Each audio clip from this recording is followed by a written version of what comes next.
ಇನ್ನು ಮುಂದೆ ನಿಮ್ಮ ನೆಚ್ಚಿನ ಧಾರಾವಾಹಿಗಳ ಫುಲ್ ಎಪಿಸೋಡ್ಗಳು ಸನ್ ನೆಕ್ಸ್ಟ್ ಆಪ್ನಲ್ಲಿ ಮಾತ್ರ. ಲೇ ಹುಡುಗ್ರ, ನಾನು ಬರೋವರೆಗೂ ಇವನ್ನ ಯಾರು ಮುಟ್ಬೇಡಿ. ಸರಿ ಅಣ್ಣ.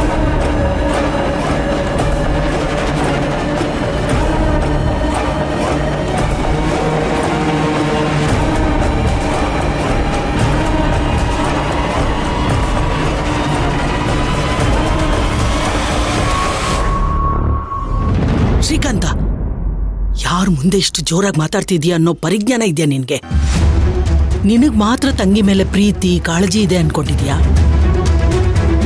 ಇಲ್ಲಿರೋ ಪ್ರತಿಯೊಬ್ರು ಭಕ್ತಿ ಜೀವನ ಸಂತೋಷವಾಗಿ ನೆಮ್ಮದಿಯಾಗಿರ್ಬೇಕು ಅಂತಾನೆ ಬಯಸ್ತಾ ಇರೋದು. ಇದ್ಯಾಕೆ ನಿಂಗೆ ತಲೆಗೆ ಹೋಗ್ತಿಲ್ಲ?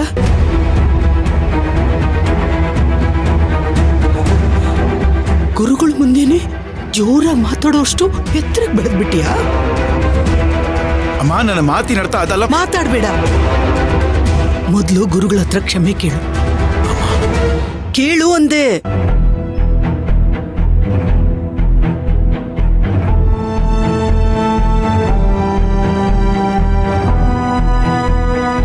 ನನ್ನ ಕ್ಷಮಿಸಿ ಗುರುಗಳೇ. ನಿಮ್ಮ ಮುಂದೆ ದನಿ ಏರಿಸಿ ಮಾತಾಡಿದ್ದೆ ತಪ್ಪು. ಆದ್ರೆ ಅದ್ರ ಹಿಂದಿನ ಕಾರಣ ಮಾತ್ರ ನನ್ನ ತಂಗಿ ಜೀವನ ಚೆನ್ನಾಗಿರ್ಲಿ ಅನ್ನೋದು ಬಿಟ್ರೆ ಬೇರೆ ಏನೂ ಇಲ್ಲ. ದಾಮಿನಿ ಅಮ್ಮವ್ರ ಮನೆಗೆ ನನ್ನ ತಂಗಿನ ಸೊಸೆಯಾಗಿ ಕಳಿಸೋದು ನನಗಿಷ್ಟ ಇಲ್ಲ. ನಾನು ಆಡಿದ ಮಾತುಗಳಿಗೆ ನೀವೇನೇ ಶಿಕ್ಷೆ ಕೊಟ್ಟರು ನಾನು ಸಂತೋಷದಿಂದ ಸ್ವೀಕರಿಸ್ತೀನಿ.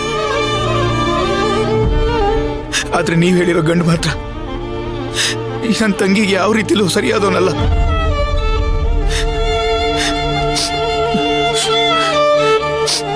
ನನಗೆ ಬನಶಂಕರಮ್ಮನ ಮೇಲೆ ನಂಬಿಕೆ ಇದೆ.